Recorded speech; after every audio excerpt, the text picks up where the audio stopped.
Kontrak kita di dunia kita sudah tahu, tidak panjang Pak. Paling panjang kata Nabi antara 60 sampai 70 tahun. Tidak seperti kontrak-kontrak orang terdahulu. Kalau mau terdahulu dia kontraknya panjang. Nabi Adam 930 tahun, Nabi Nuh 950 tahun, Nabi Ibrahim 175 tahun, Nabi Musa sekian ratus tahun. Panjang. Sementara kita pendek waktu kita ini. Pendek. Maka waktu yang pendek ini target yang harus kita dapatkan hanya 2 saja, yaitu iman dan amal. Kenapa iman dan amal? Karena iman dan amal ini syarat masuk surga. Diterangkan dalam surat Al-Baqarah ayat 25. وَبَشِّرِ الَّذِينَ آمَنُوا وَعَمِلُوا الصَّالِحَاتِ أَنَّ لَهُمْ جَنَّاتٍ تَجْرِي مِنْ تَحْتِهَا الْأَنْهَارُ. Beritahukanlah kabar gembira kepada yang beriman dan beramal soleh, bagi mereka surga. Di surga itu sama dengan iman tambah amal.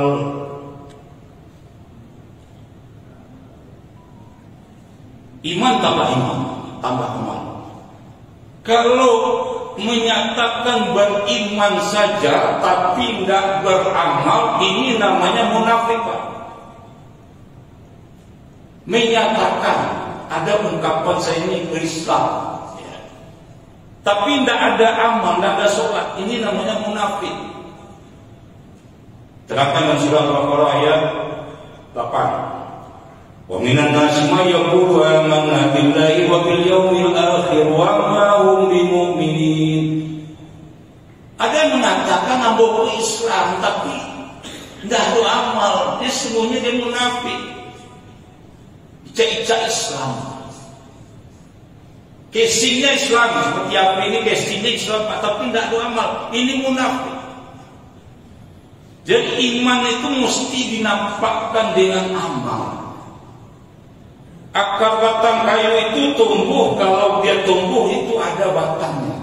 Kalau batang itu tumbuh berarti akarnya hidup. Tapi kalau batangnya mati, akarnya mati. Orang yang tidak sholat berarti imannya rusak, imannya mati. Maka kata Nabi, orang yang tidak sholat itu kafir. Man taraka sholat fahuwal kafir. Yang tidak sholat itu kafir, karena imannya sudah habis. Kenapa tidak sholat? Sudah tidak beriman. Tayyado akhirnya itu tenda. Kan itu Pak. Jadi bukti iman itu amal. Orang Islam Pak, cuma tidak sembahyang. Menyatakan beriman dan beramal, munafik Pak.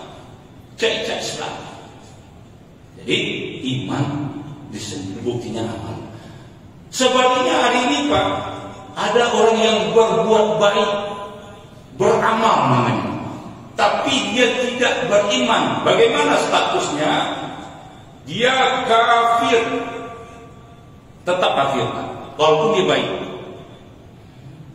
Hari ini Pak menjelang pemilu, banyak orang-orang datang ke pesantren, datang ke rumah panti asuhan, yatim Pak, bagi-bagi amplop, bagi-bagi sembako, hari ini bagi hadiah.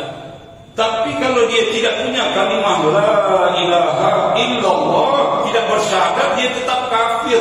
Dan amal-amal orang kafir itu bagaikan debu di sisi Allah Subhanahu wa taala. Karena tidak ada iman.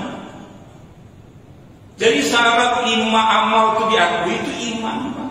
Kalau imannya tidak ada, amalnya banyak, amalnya kali nol. Kali nol seluruhnya. Makanya ulang-ulang Al-Quran mengatakan amal orang kafir itu bagaikan debu, amalkan orang kafir itu bagaikan fata morgana. Amal orang kafir itu bahkan seperti abu. Tidak ada nilainya karena dia tidak punya kalimat la ilaha illallah. Maka orang yang beramal yang berbuat baik ini tetap hanya neraka. Sebagaimana Abu Talib paman Nabi. Abu Talib ini kurang baiknya bagaimana Pak? Sangat elok Pak.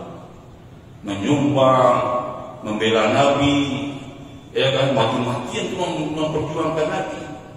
Tapi ketika wafat tidak pernah bisa mengucapkan la ilaha illallah. Itu yang mahal, Pak. Yang la ilaha illallah itu yang mahal. Kalau ini tidak ada, kalimat. Jadi amal-amal orang kafir ini tidak ada nilainya di mata Allah Subhanahu wa Ta'ala. Karena tidak ada iman. Jadi iman itu dibuktikan dengan amal. Amal itu perlu iman. Baru perlu iman tuh, amal iman, Pak.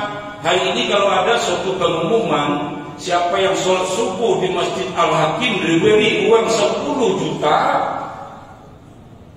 pasti penuh di masjid ini. Ya Pak, pasti penuh. Karena ada keimanan, yakin kada PBB 10 juta, itulah iman.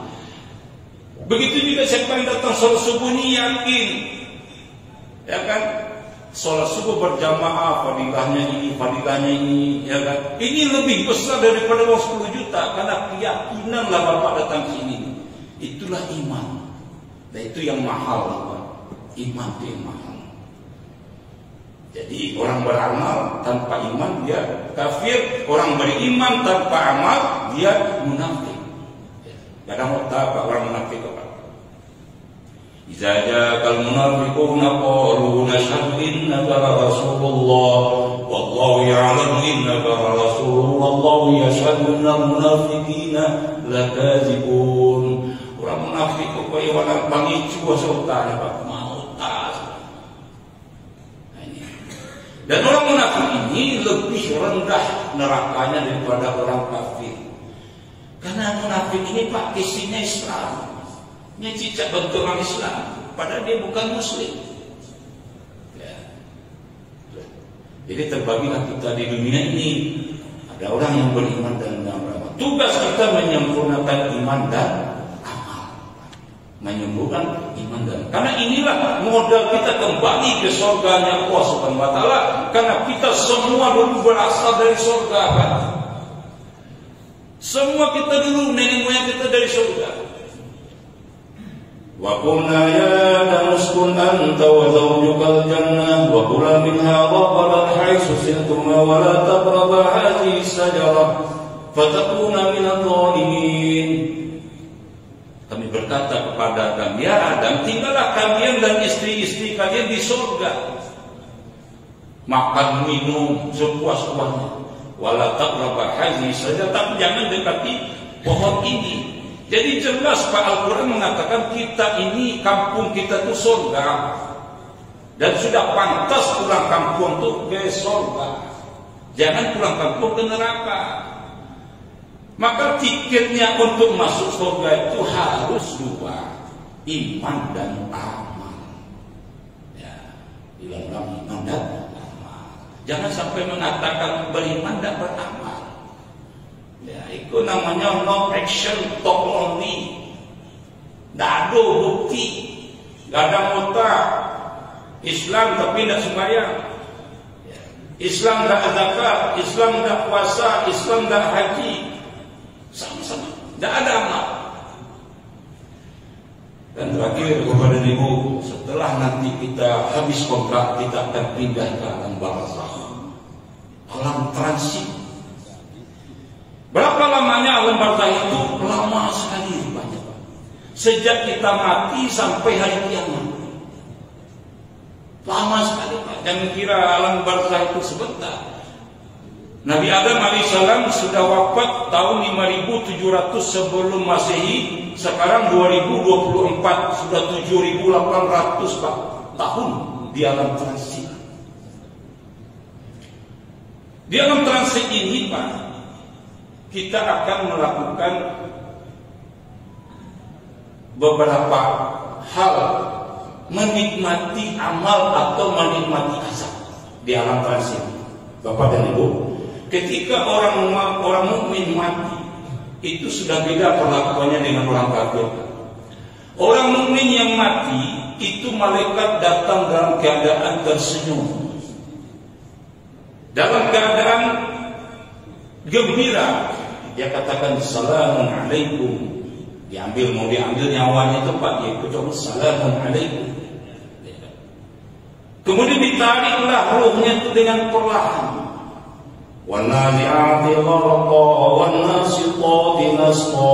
Ada yang ditarik dengan kasar, ada yang ditarik dengan lembut. Setelah itu ditarik roh kita ditarik, dibawalah roh kita itu ke langit. Setiap pintu-pintu langit itu malaikat-malaikat berkata, marhaban, ahlan wa sahlan, salamun alaikum. Dibawa sampai ke langit ketujuh dan kemudian diletakkanlah catatan amal itu di Illiyin. Kalla inna kitabal abrari lafi Illiyin wa ma adraka ma Illiyun kitabun marqum. Diletakkanlah catatan amal di Illiyin, di tempat yang tinggi. Setelah catatan amalnya diletakkan tempat yang tinggi, kemudian rohnya diturunkan, dikembalikan ke jasad. Kemudian malaikat bertanya. Ketika malaikat bertanya, seluruh amal-amalnya tadi menjaganya, Pak. Mana sholatnya menjaga dari kepala, zakatnya menjaga dari kanan, puasa menjaga dari kiri, sedekahnya menjaga dari kaki. Sehingga tidak bisa diazab, tidak bisa diazab. Kemudian mereka bertanya, man rabbuka? Dengan mudah dia menjawab, Rabbi Allah. Man nabiyuka? Muhammad Rasulullah SAW. Man dinuka? Nabi Islam, dinnya Islam. Lancar menjawab. Bagi orang mukmin, ketika dia lancar menjawab itu, datanglah suara dari langit mengatakan sadaqah. Benarlah dia, maka diluaskan kuburnya 70 hasta, dibentangkan permadani ke surga, dikeluarkan bau yang harum, yang wangi. Luas, Pak. Kuburnya meluas. Bapak-bapak pernah lihat video ya, kemarin dikirim video di grup. Ada orang yang masuk kubur itu, Pak, mengantarkan orang masuk kubur. Ternyata diperlihatkan oleh Allah, kubur itu meluas, Pak. Sampai pingsan orang yang memasukkan mayat tobat, dilihatkan oleh Allah. Kubur itu luas. Bersenang-senanglah dalam taman-taman surga. Dan kemudian setelah dia mati itu, jasadnya hancur, dan kemudian di mana diletakkan rohnya? Di sisi Allah Subhanahu wa taala. Wala taqulu liman yuqtalu fi sabilillahi amwat bal ahya'u walakin la tash'urun. Dia hidup di sisi Allah Subhanahu wa taala. Di mana diletakkan rohnya itu? Bergantung-gantung dalam barung buluh yang hijau di sisi aras Allah Subhanahu wa taala, menunggu hari kiamat. Disitulah roh kita istirahat sampai hari kiamat. Tapi bagi orang kafir, Pak, ketika dia mati, itu malaikat datang dalam keadaan wajah yang bengis, Pak. Wajah yang sangat. Kemudian dicabutlah rohnya dengan keras, Pak. Maka ketika dicabut roh itu dengan keras, Pak, sampai keluar air mani, Pak. Maka orang mati itu, Pak, dimandikan karena keluar air mani. Dan kata Nabi, ketika roh itu dicabut, matanya mengikuti, melotot matanya. Hanya sunnah menutupkan mata orang mati. Kemudian rohnya dibawa. Tak satu pun penduduk langit yang mau terima. Tak satu pun. Tak ada penduduk langit yang terima. Akhirnya rohnya itu diletakkan di sijil. Karena inna kitabal fujjar fi sijil. Orang-orang yang berdosa itu letaknya di sijil. Sijil itu di mana? Di lapisan bumi yang paling rendah. Di situ dia diletakkan sijil. Dan kemudian setelah amalnya diletakkan, catatan dikembalikan rohnya ke dalam jasad dalam kubur, ditanya, ternyata amalnya tidak ada, sholat tidak ada, zakat tidak ada, puasa tidak ada, tidak ada satu pun. Lalu malaikat bertanya, man rabbuka? Siapa Tuhanmu? Katanya. La adri, tidak tahu. Man nabiyuka? La adri. Man kita bukan. Ketika tidak mampu menjawab pertanyaan-pertanyaan ini, maka malaikat memukul dia, yang mana suaranya bisa didengar oleh seluruh penduduk bumi kecuali jin dan manusia. Kemudian kuburnya itu menyempit Pak, sehingga tulang rusuknya itu bersiraman. Dan kita juga pernah melihat ada foto Pak, orang yang baru mati 2 jam, kemudian digali lagi Pak, ternyata Pak udah remuk tulangnya Pak, baru 2 jam mati, digali karena ada suatu keperluan, digali biru-biru Pak, pencong-pencong Pak. Nggak ada pembela dia dikubur tuh, nggak ada. Dirempit Pak, kemudian baunya busuk. Jadi kalau orang mati itu Pak, sebetulnya kita tahu dia baik atau enggak dari baunya. Bau busuk. Maka bau busuk itu diletakkan bunga itu jangan dalam kuburan Pak, di atas kuburan bunga itu, karena menghilangkan bau Pak. Di atas kuburan jangan seperti orang kafir Pak, letakkan bunga bukan dalam kubur, di atas kubur. Dan kemudian dia azab dia sampai hari kiamat. Dan terakhir setelah itu Bapak dan Ibu nunggu trompet sangkakala. Apabila nanti ditiup sangkakala, fa idza ja'atis sakha yawma yafirru al-mar'u min akhihi wa ummihi wa abihi wa sahibatihi wa banihi likulli imri'in minhum yawma idzin sya'nun yughnihi. Ketika trompet sangkakala ditiup Pak, maka kita semua sudah sibuk dengan urusan masing-masing. Suami tidak bisa tolong istri, istri tidak bisa tolong suami, bapak tidak bisa tolong anak, anak tidak bisa tolong bapak. Masing-masing sibuk dengan urusan sendiri-sendiri, mempertanggungjawabkan kepada Allah Subhanahu wa Ta'ala. Tapi suatu baik. Itulah Bapak dan Ibu, bagaimana kita mati nanti dan menghadap Allah Subhanahu wa Ta'ala dengan keadaan riang gembira. Ya kan? Bagaimana amal kita banyak daripada dosa kita. Tidak ada yang tidak berdosa, tapi yang penting timbangan amal banyak daripada dosa.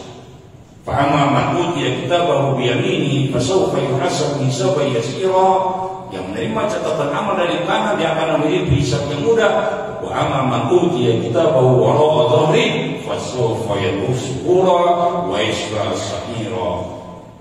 Kalau menerima catatan amal dari belakang, itu yang sebenarnya malam, yola malam berangkat. Wa yasla sa'ira, maka sa'ira nampak. Innahu kana fi ahlihi masrura. Dia dulu di keluarganya ketawa-tawa ketika ada orang menceramah, mengajak untuk sholat. Innahu zanna al-ghayhur, dia tidak menyangka bala inna rabbahu kana bihi basira. Semua yang kalian buat di dunia ini ada videonya di sisi Allah Subhanahu wa Ta'ala. Wa tabi'u ya ulil absar la'allakum turhamun. Subhanallahumma wa bihamdika asyhadu an la ilaha illa anta astaghfiruka wa atubu ilaika. Wassalamualaikum warahmatullahi wabarakatuh.